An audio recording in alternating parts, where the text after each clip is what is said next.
I want them to stick to their mission statement about inclusion and equity and in being there for the athletes. We're trying to grow a sport, be inclusive, and you're telling me that I'm literally being excluded because of my disability.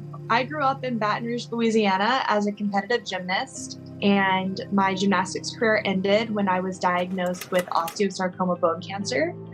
And I had two options. It was either let cancer get the best of my life or move on and find something that made me happy. I chose snowboarding because it reminded me of a balance beam. And if I could have any piece of my old life back, I would have done anything to do it. I do not have a knee or a foot.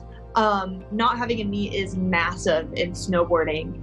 I competed in the 2018 Paralympic Games where I won 2 gold medals. So Paralympic snowboarding is set up in 2 different leg impairment groups. So you have LL1, which is the most impaired leg disability group. And then you have LL2, which is the less impaired disability group.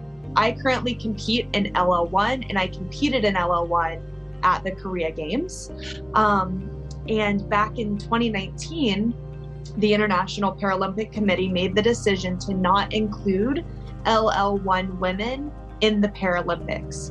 However, we were told that we could compete in the LL2 group with the less disabled athletes, even though we would be at a disadvantage. We were still offered that opportunity to compete. And in February of 2021, the qualification guides came out. We were completely excluded from the qualification guide and the program in China.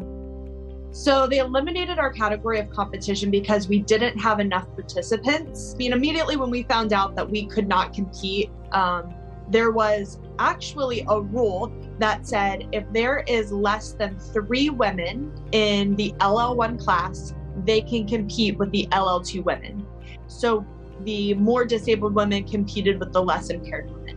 And in our competitions, both myself and my competitor at one event won first and second. There is no language in our rule book that says we can compete, but there is also no language in our rule book that says we cannot compete. I'm very hopeful that this can happen because the reasoning for me to not compete, it's not big enough. It doesn't make any sense. I want the opportunity to defend my gold medals. I know given that opportunity, I can do it, and I'm not going to stop fighting.